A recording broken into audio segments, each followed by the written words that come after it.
नमस्कार मेरे प्यारे साथियों, आशा करते हैं कि आप लोग अच्छे होंगे। तो आज का हमारा टॉपिक है हिंदी का पहला चैप्टर बातचीत। हिंदी का पहला चैप्टर है आपका बातचीत और इसके लेखक हैं बालकृष्ण भट्ट।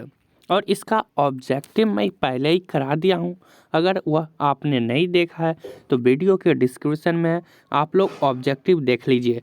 ठीक है, आज हम लोग इसका पहला चैप्टर का सब्जेक्टिव क्वेश्चन आंसर देखेंगे।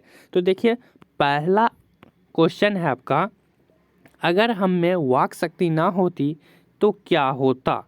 अगर हम में वाक शक्ति ना होती तो क्या होता। देख लीजिए, सबसे पहले यहाँ पर समझने वाली बात है कि वाक शक्ति हम किसे कहते हैं, वाक शक्ति का क्या मतलब होता है। देखिए, इसका बहुत ही आसान भाषा है कि वाक शक्ति जो हम बोल रहे हैं, अभी जो मैं बोल रहा हूँ उसको ही, बोलने के ही शक्ति को वाक शक्ति कहते हैं। आप लोग वाक शक्ति समझ गए। अब देखते हैं इसका आंसर, अगर हमें वाक शक्ति ना होती तो क्या होता। अब देखिए इसका आंसर, अगर हमें वाक शक्ति ना होती तो यह पूरी सृष्टि गूंगी प्रतीत होती। अब बताइए कि अगर हम बोलते ही नहीं तो यह संसार सूना रहता, कुछ आवाज़ नहीं होता। कुछ बोलते ही नहीं तो पूरी सृष्टि, गूंगा किसको हम लोग कहते हैं, जो कुछ बोलता ही नहीं। तो यह अगर वाक शक्ति नहीं होता तो यह पूरी सृष्टि क्या होती, गूंगी प्रतीत होती। सभी लोग चुपचाप बैठे रहते, जब बोलते हैं नहीं तो क्या करते, चुपचाप बैठे रहते या घूमते रहते। और हम जो बोलकर एक दूसरे के सुख दुख का अनुभव करते, बोलकर, जैसे कि हम अपने रिश्तेदारों से बोलकर एक दूसरे के सुख दुख का आनंद लेते हैं, अनुभव करते हैं, उसे ही हम लोग वाक शक्ति कहते हैं। अब देखिए, वो अगर यह वाक शक्ति नहीं होता, ना होने के कारण, यह वाक शक्ति ना होने के कारण एक दूसरे से कह सुन भी नहीं पाते। अगर वाक शक्ति होता ही नहीं तो हम एक दूसरे से बातचीत नहीं कर पाते, बोलते नहीं कि हेलो भाई कैसे हो, तुम कैसे हो, ये वो, कुछ भी नहीं बोल पाते। और ना ही कुछ का अनुभव कर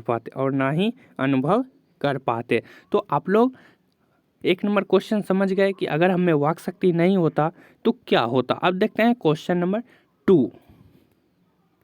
दूसरा क्वेश्चन है बातचीत के संबंध में बेन जॉनसन और एडिसन के क्या विचार हैं।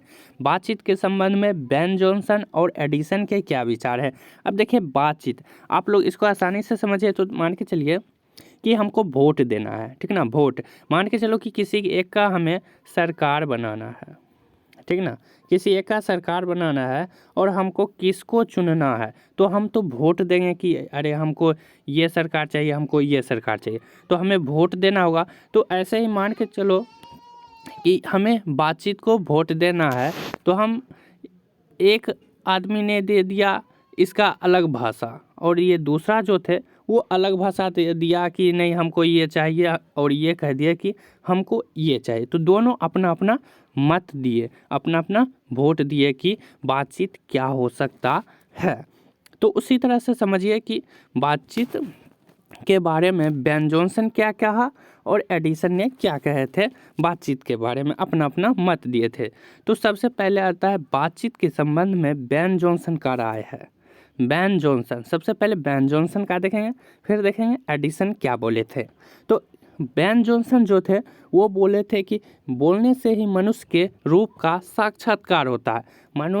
बोलने से ही मनुष्य के रूप का साक्षात्कार होता है, मतलब बोलने से ही मनुष्य का सही रूप का पता चलता है। जब वह आदमी बोलता है तो उसके बोलने से ही पता चलता है कि वह आदमी कैसा है। आप लोगों को भी पता होगा कि आप किसी से कुछ पूछते हैं तो पता चल जाता है। आप लोग मान के चलो कि आप ऑफलाइन क्लास करते हैं, ठीक ना, ऑफलाइन, तो आपको कोई क्वेश्चन पूछा जाता है, अगर आप उसका जवाब नहीं देते, सर को पता चल जाता है कि ये रात को नहीं पढ़ा है। तो अगर आप बीच में भूल जाते हो तो सर को पता चल जाता है कि आप अच्छे से नहीं पढ़े। तो यही है कि बोलने से ही मनुष्य के रूप का सही पता चल जाता है, रूप का। अब देखिए, अगर मनुष्य चुपचाप रहे तो उसके गुण दोष का भी पता नहीं चल पाएगा। अगर मनुष्य मान के चलो बोलेगा ही नहीं चुपचाप बैठे रहेगा या चुपचाप कहीं भी रहेगा तो उसका गुण क्या है कि वो गुण, ठीक ना। अब देखो गुण गुण वो उसका होगा कि वो कितना अच्छा है, वह कितना बुरा है या अच्छा है, उसका गुण दोष भी पता नहीं चलेगा जब तक वो बोलेगा ही नहीं। तो वो अच्छा है या बुरा है कैसे पता चलेगा। आप लोग समझ गए। अब देखिए एडिशन का रहा है। एडिशन कहते हैं कि असल बातचीत सिर्फ दो व्यक्तियों में ही हो सकती है। असल बातचीत सिर्फ दो व्यक्तियों में हो सकती है। अब देखो असल बातचीत क्या होता है। असल बातचीत आप लोग देखे होंगे प्रेमी और प्रेमिका के बीच असल बातचीत होता है, या दो दोस्त, ठीक ना। दो फ्रेंड को ले लो, ठीक ना। दो फ्रेंड को ले लो तो दो फ्रेंड जब आराम से बात करते हैं कहीं जाकर या फ़ोन पर ही बात करते हैं। आप लोग भी फ़ोन पर बात करते होंगे तो आपको असल बातचीत क्या होता है आप लोग को पता होगा। आप लोग देखते होंगे कि रजाई के अंदर में बात करते रहता है लेकिन पता ही नहीं चलता है कि वो बात कर रहा है। इसी को ही हम लोग कहते हैं असल बातचीत, ठीक ना। अब मान के चलो कि तीसरा आ गया, हम यहाँ पर दो को क्यों ले गए, तीन को ले लेंगे। तो तीन जब आता है तो बहुत शोरगुल होने लगता है, इसलिए इसको हम असल बातचीत नहीं कर सकते हैं। ये कहे थे एडिशन ने, ठीक ना। अब देखिए जिसका तात्पर्य हुआ जब दो आदमी होते हैं तभी अपना दिल एक दूसरे के सामने खोलते हैं। दिल एक दूसरे के सामने खोलते हैं, यानी कि हम जो बताए थे प्रेमी और प्रेमिका के बीच असल बातचीत होता है। तो आप लोग समझ गए क्या बातचीत होता है, ठीक ना। अब देखिए जब तीन हुए तब वह दो बार कोसों दूर गई, यानी मान के चलो कि तीन लोग हैं और दो को अच्छे से बात करना है तो तीसरा जब आप आ जाइएगा ना तो वो अगर बात कर रहा होगा तो वहीं पर वो बात स्टॉप कर देगा, तो वहीं पर ये असल बातचीत नहीं हुआ, ठीक ना। अब देखते हैं 3 नंबर क्वेश्चन। 3 नंबर क्वेश्चन है आपका आर्ट ऑफ कन्वर्सेशन क्या है। आर्ट ऑफ कन्वर्सेशन क्या है। देखो आर्ट ऑफ कन्वर्सेशन जो है ये यूरोप के लोगों में एक बातचीत करने का एक हुनर होता है, ठीक ना। हुनर है यानी कि कला किसे कहते हैं तो देख लिए कला। मान के चलो कि आपको आर्ट बनाने का शौक कला है कि आप अच्छे अच्छे प्रिंट कर देते हो। मान के चलो कि किसी का फोटो आप अच्छे से बना देते हो या किसी मूर्ति का आप अच्छे से बना देते हो, मूर्ति अच्छे से बना देते हो, ये कला हुआ। पढ़ने की भी कला होता है, कुछ खेलने का भी एक कला होता है, ठीक ना। क्रिकेट आप लोग खेलते होंगे तो कला होता है कि अरे ये तो 6 बॉल में 6 छक्का मार दिया, तो ये सब का अपना अपना कला होता है। तो यूरोप के लोगों में जो एक बातचीत करने का कला होता है उससे ही हम लोग आर्ट ऑफ कन्वर्सेशन कहते हैं। अब देखते हैं इसके आगे क्या कह रहा है, जो यूरोप के लोगों में ज़्यादा प्रचलित हो है। देखिए यूरोप के लोग जो होते हैं ये बातचीत ऐसे करेंगे कि आपको तुरंत मना लेंगे। आप ना भी कहिएगा ना तो यूरोप के लोग इतना अच्छे से बात करेंगे कि आप उसके बातों को जल्दी ही मान लीजिएगा। उसका एक हुनर होता है बातचीत करने का। देख लीजिए इस बातचीत कला में ऐसी चतुराई के साथ प्रसंग छोड़े जाते हैं। हम बताए थे ना कि ऐसे बहुत अच्छे अच्छे बात बोलेंगे कि आप उसके बातों में आ जाइएगा, झांसे में आ जाइएगा। तो ऐसी चतुराई के साथ प्रसंग छोड़ते हैं। प्रसंग का मतलब हम समझा ही दिए। देखिए कि जिन्हें सुनकर कान को अत्यंत सुख मिलता है और साथ ही इस अन्य मन शुद्ध कोष्ठी है। तो आर्ट ऑफ कन्वर्सेशन आप समझ गए। अब नेक्स्ट क्वेश्चन है 4 नंबर। 4 नंबर क्वेश्चन आपका कह रहा है, देख लीजिए, कह रहा है मनुष्य की बातचीत का उत्तम तरीका क्या हो सकता है। मनुष्य की बातचीत का उत्तम तरीका क्या हो सकता है, इसके द्वारा वह कैसे अपने लिए सर्वथा नवीन संसार की रचना कर सकता है।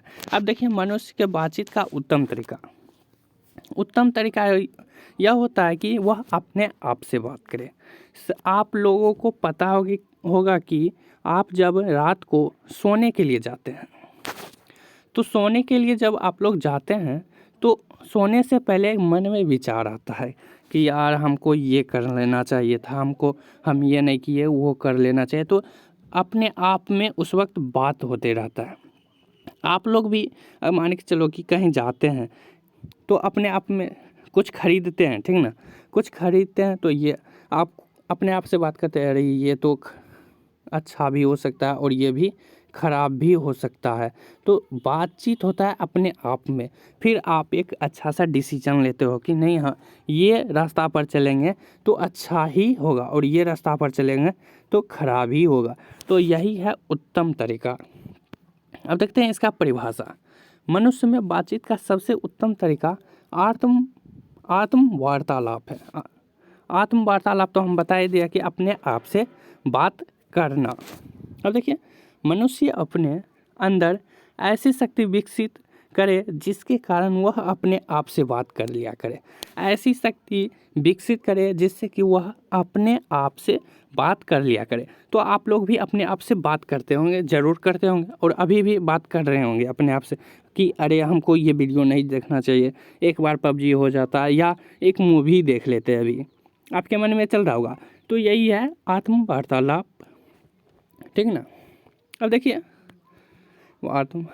आत्म वार्तालाप से तात्पर्य क्रोध पर नियंत्रण, जिसके कारण अन्य किसी व्यक्ति को कष्ट ना पहुँचे। आप लोग जब अच्छा काम करने जाते होंगे, नहीं अच्छा काम तो सब कोई करता है, बुरा काम ले लो, ठीक ना। बुरा काम आप लोग जब भी करने जाते होंगे तो आपके अंदर से एक आवाज़ ज़रूर आता है, अरे यार ये बहुत ही ख़राब काम है, हमको ये नहीं करना चाहिए। एक होता है सच्चाई, एक होता है बुराई। तो जब आप बुराई करने के लिए जाएगा तो मन में तरह तरह के विचार आएंगे कि यार हमको ये नहीं करना चाहिए, ये गलत काम है। तो यही है आत्म वार्तालाप, ठीक ना। क्योंकि हमारी भीतरी मनोवृत्ति नए नए रंग दिखाया करती है, वह हमेशा बदलती रहती है। इंसान को चाहिए कि अपनी जिह्वा को काबू में रखें, ठीक ना। तो आप लोग समझ गए कि मनुष्य की बातचीत का उत्तम तरीका क्या हो सकता है। अब देखते हैं नेक्स्ट क्वेश्चन है, वो अभी और है थोड़ा, ठीक है। मधुरता से भरी वाणी बोले, या जिससे ना किसी की कटुता रहे ना बैर, जिससे किसी के साथ दुश्मनी ना हो। तो इसे हम लोग कहते हैं उत्तम तरीका। इससे दुनिया का खूबसूरत हो जाएगा। बातचीत का यही सबसे उत्तम तरीका है। तो आप लोग परिभाषा लिख लीजिएगा एक कॉपी में, ठीक ना। आपके अपने भाषा में मैं बताने की कोशिश किया हूँ, अपने भाषा में, आपके अपने भाषा में। तो चलिए 5 नंबर क्वेश्चन देख लेते हैं। आप 5 नंबर है व्याख्या करें, और ये व्याख्या करें आपको 4 नंबर में पूछा जाता है। हाँ 4 नंबर में या 5 नंबर में भी पूछा जाता है। तो देख लीजिए, है ए नंबर, हमारी भीतरी मनोवृत्ति नए नए रंग दिखाती है। वह पंचात्मक संसार का एक बड़ा भारी आईना है, जिसमें जैसी चाहो वैसी सूरत देख लेना कोई दुर्घट बात नहीं है। इसका तात्पर्य क्या है, व्याख्या करने के लिए बोला जा रहा है। तो व्याख्या करने में कम से कम आपको तो थोड़ा बहुत लिखना ही होगा, तभी आपको पूरे में पूरे नंबर मिलेगा। तो इसमें सबसे पहले तो आपको ये किस पंक्ति से लिया गया है, ठीक ना। तो ये आपको किस शीर्षक से लिया गया है, किस पंक्ति से लिया गया है, ये आपको ये पूरे याद रखना होगा। तो देख लीजिए, इसको याद रखने का एक बहुत ही शानदार अच्छा है कि हमारी भीतरी मनोवृत्ति, यानी कि ये बातचीत से लिया गया है, आपको यहाँ पर पता चल रहा है। तो इसके लिए हम लोग लिखेंगे प्रस्तुत पंक्ति।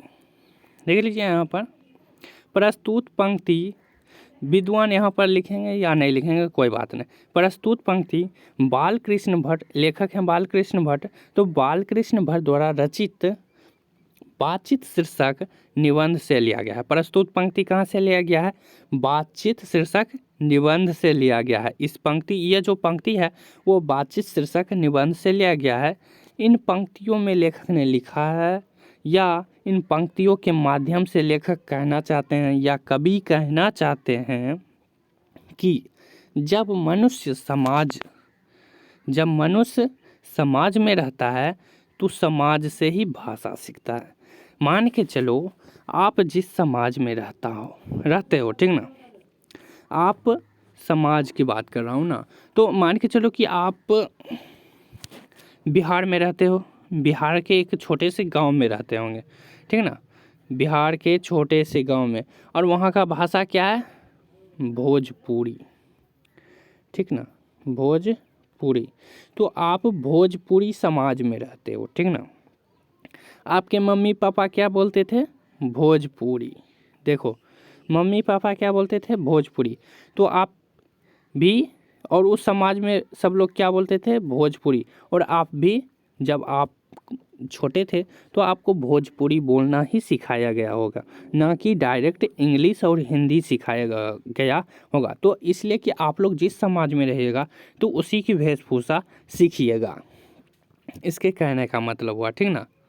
देखिए, सीखता है, भाषा उसके विचार अभिव्यक्ति का माध्यम बन जाती है।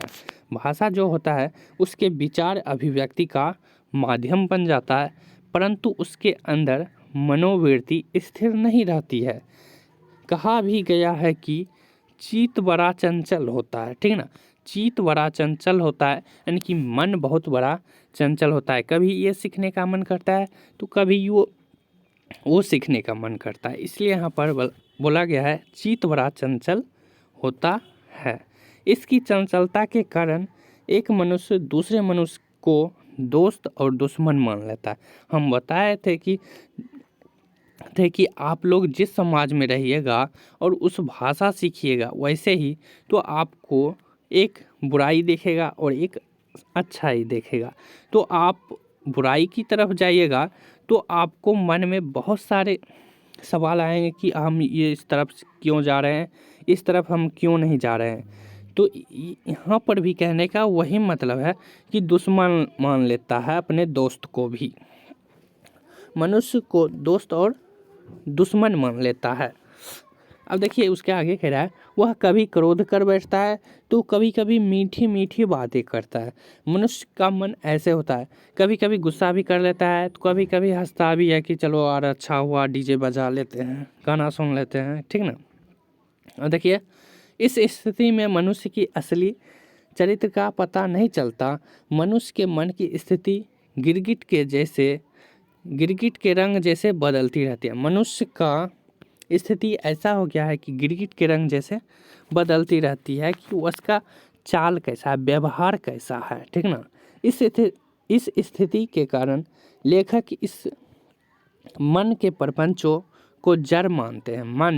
मन जो है, यहाँ पर हर एक वक्त हर एक सेकेंड अलग अलग विचार आते हैं मन में कि यार ये हो गया, ठीक ना, अलग अलग विचार आएंगे। वह कहता है कि यह आईना के समान है। मन जो है वह आईना के समान है। इस संसार में छल कपट झूठ फरेब सब होते हैं। इसका सबसे बड़ा कारण मन की चंचलता है। और क्या है, विद्वान लेखक इस स्थिति में बचने की सलाह भी देते हैं कि अपने मन पर नियंत्रण रखना होगा। अपने मन पर आप लोग भी नियंत्रण जरूर रखिएगा। अब देखते हैं बी नंबर है आपका, सच है, जब तक मनुष्य बोलता नहीं तब तक उसका गुण दोष प्रकट नहीं होता। इसका हम लोग व्याख्या करना कि सच है, जब तक मनुष्य बोलता ही नहीं तब तक उसका गुण का पता चलता है कि वो अच्छा है ना कि वो बुरा है। जब तक वो बोलेगा ही नहीं तब तक हमें पता नहीं चलेगा कि वो अच्छा है या बुरा है। तो इसके बारे में हमें व्याख्या करके लिखना है, यानी कि इसको ये एक लाइन में ही समझा दिया, लेकिन हमको इसको 10 लाइन में बनाना है।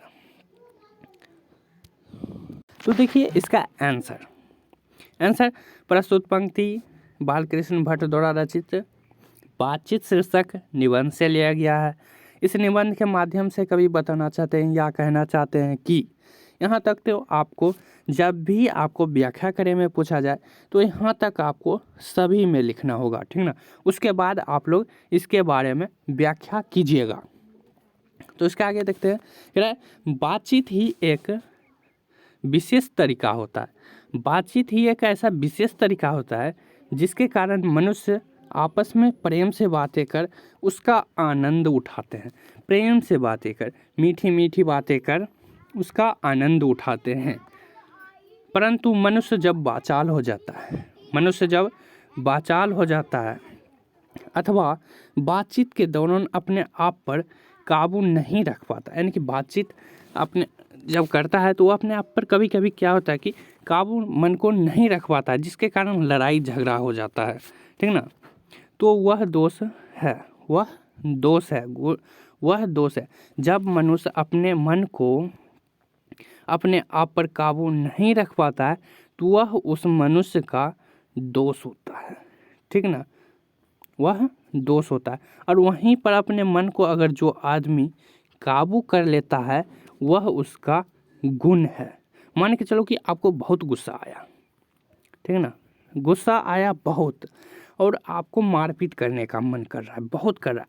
अगर आप इस गुस्सा पर काबू कर लेते हैं तो ये आपका हो गया गुण। अगर आप वहीं पर काबू मन को नहीं कर पाके लड़ाई झगड़ा करने लगते हैं, गाली गलौज करने लगते हैं, तो ये हुआ आपका दोष। देखते हैं उसके आगे, तो देखिए, हाँ, परंतु जब वह बड़ी सजिंदगी से सलीके से बातचीत करता है तो वह गुण है। हम बताएं, मनुष्य के चुप रहने के कारण उसके चरित्र का कुछ पता नहीं चलता, परंतु वह जैसे ही कुछ बोलता है तो उसकी वाणी के माध्यम से गुण दोष प्रकट हो जाते हैं, गुण दोष प्रकट होने लगते हैं। आप मान के चलो कि आपके टीचर, ठीक ना, आपके टीचर कैसे हैं आपको पता होगा। जब वो आपको अच्छे से बोलते होंगे कि नूनू सुगा मैना ये सुनाओ हमको, तो आपको लगता होगा कि मेरा टीचर बहुत ही अच्छा है, ठीक ना। वहीं पर खड़े हो जाओ, मारने पीटने लगते हैं कि अरे सुनाया नहीं, तो आपके मन में आता होगा सर जी बढ़िया नहीं है, ठीक ना। तो ऐसा आपके मन में आता होगा। तो आप लोग अपने मन को काबू में रखिए, ठीक ना। तो आज के लिए बस इतना ही, मिलता है नेक्स्ट वीडियो में।